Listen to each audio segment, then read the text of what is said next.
Hola amics i amigues i benvinguts una vegada més a Quatre Ferros Forjats. Avui anem a conèixer la nit de les ànimes, o Tots Sants.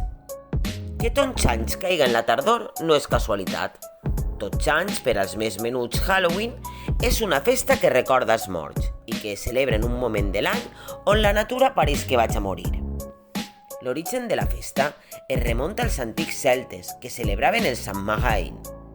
Els celtes van viure molts anys abans de Crist per totes les terres europees. Ells dividien l'any en dos parts, el temps oscur i el temps clar. El Samhain o Samhain obria el temps fosc. Creien que en aquestes dates els habitants de l'altre món, els que ja havien mort, entraven en contacte amb els vius. El 31 d'octubre per a ells era l'últim dia de l'any.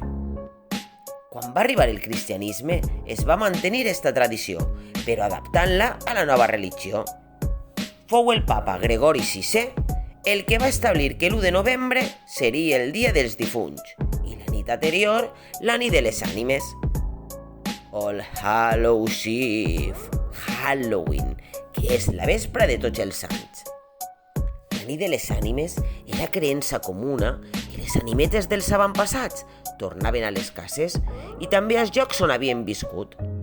És per això pel que es posava un pla de més a la taula o s'obrien les portes per deixar passar les animetes. També el foc era molt important. Es solien posar fanals a la porta o espelmes enceses per guiar les ànimes dels morts o també perquè s'escalfessin en entrar a la casa.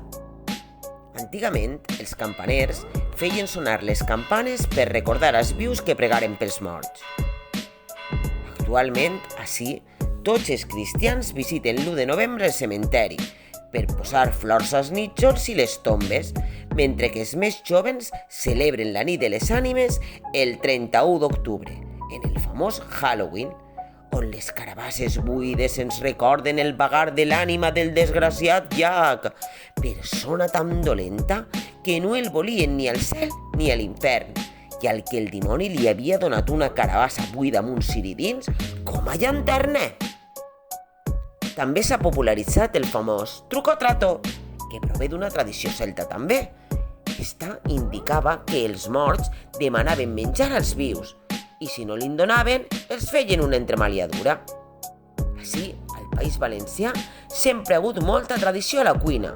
En aquestes dates són molt famosos els panellets o els ossets de Sants, tan típics de la nostra terreta. Esperem que vos hagi agradat i fins a la propera, amics i amigues!